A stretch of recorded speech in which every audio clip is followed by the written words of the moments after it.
ইনের জবাবের শুরুতে ফা আনার 16 নম্বর কারণ হইল যদি ইনের জবাবের মধ্যে যদি আরেক ইন চলে আসে, ইনের জবাবের মধ্যে যদি আরেকটা শর্ত চলে আসে, আরেক ইন শর্তিয়া জবাবের মধ্যে, এটা তো হলো ইন হারফু শর্ত, এইটা হলো তার শর্ত, এই অংশ হইলো তার জবাবু শর্ত।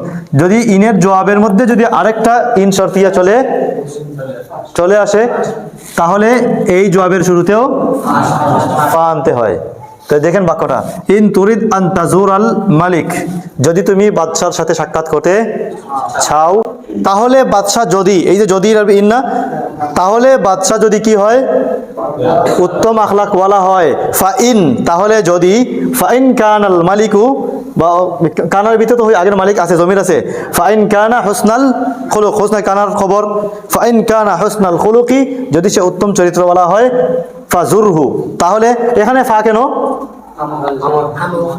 এই ইনের জবাবের মধ্যে যে ইন এসেছে, এই ইনের জবাব যেটা, ওই জবাবের মধ্যে কি আছে? আমর আছে, এই জন্য এখানে ফা আইছে।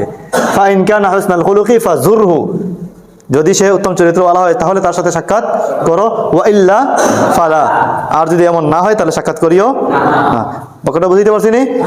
ইনের জবাবের মধ্যে যদি আরেক ইন থাকে তাহলে ইনের জবাবের শুরুতে কি আনতে হয়? ফা আনতে হয়। যেমন এই বাক্যটা, ইন তুরিদ আন তাজুর আল মালিক, যদি তুমি বাদশার সাথে সাক্ষাৎ করতে চাও, ফা ইন কানা হুসনাল খুলুক, তাহলে যদি, এই যে দেখেন জবাবের মধ্যে ইন আইছে না, ইন আসার কারণে ফা আনতে হয়েছে জবাবের শুরুতে। ফা ইন কানা হুসনাল খুলুকি, তাহলে যদি সে উত্তম চরিত্রওয়ালা হয়, ফাজুরহু, তাহলে তার সাথে সাক্ষাৎ করো।